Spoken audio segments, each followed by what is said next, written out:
Hey guys, welcome to Bread 41, it's Owen here, and today we're going to mix a really simple loaf of bread. It's actually one of my favourites, and using one of my favourite flours. It's a wholemeal spelt flour.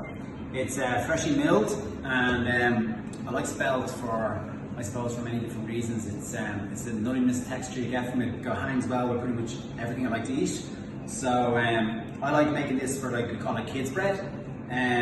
It's a good way to get more wholemeal flour, whole grain into kids. So it's a sourdough. It takes anywhere from 16 to 32 hours to make. So it's made with simple 3 ingredients. So it's flour, salt, water.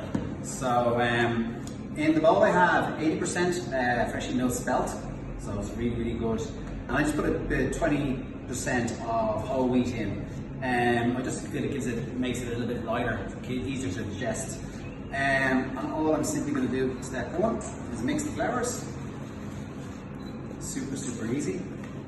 Next up, I'm going to simply make a well in the center.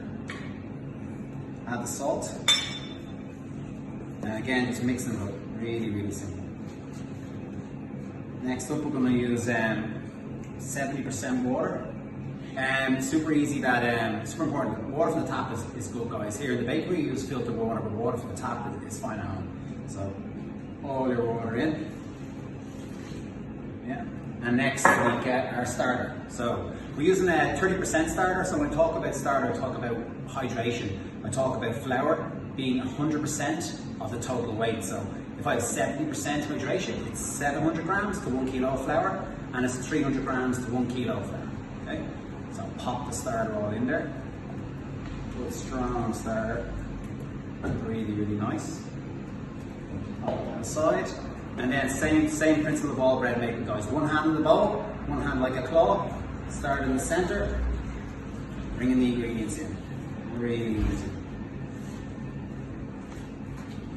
Mixing it up. It might seem quite wet to start with, guys, and people always say, oh God, I have a wet dough, and should I just throw another fist of flour in? I encourage you to not.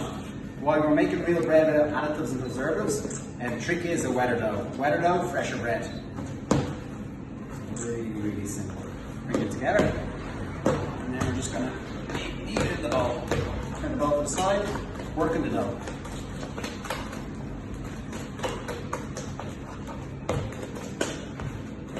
See, that's how quick, guys. It's not. Don't get your KitchenAid. Don't need a mixer. Just with the hand. One hand in. Constantly turn it. Here you go. And all we're going to do is knead.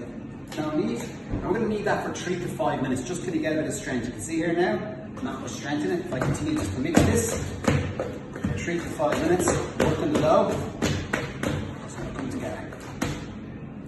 So after we've done that, we can leave this at room temperature ambient for anywhere from 2 to 4 hours.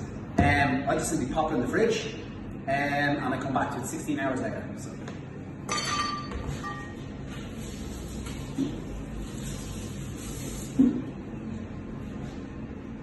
So 16 hours later, we've gone to our fridge, we've allowed our dough to develop, and this is what we're looking for. So it's still super cold. It's quite stiff now because it's just come from the fridge. So when it's like this, it's got loads of strength. And all we're going to do, really simply, portion it out.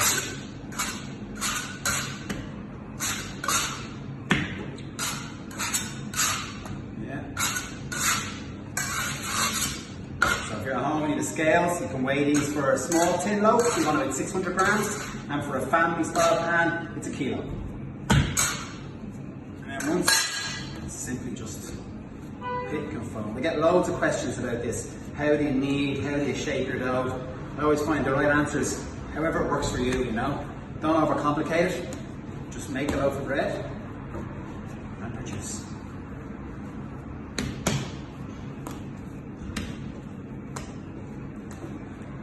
Really easy. Those here. This is what we call the pre-shape, okay? So this is super important that when we mix the dough, when we take the dough from the fridge and we shape it like this, we allow the dough to relax. Everyone wants to hurry things up. We want them to relax. Take longer. Okay. When this is relaxed for anywhere from 10-15 minutes, we're simply going to turn our dough on its back, really nice and easy. and we're going to start to shape it. Because this is going into a tin, it's super forgiving. So, like this, pop our tin, and we're simply just going to get, I actually like lining the tins with a rapeseed oil. I find rapeseed oil really complements the flavour of spelt, so just a little bit of oil. It's super important to oil your tin, guys, otherwise the bread will never leave. Okay. And then we are simply going to pop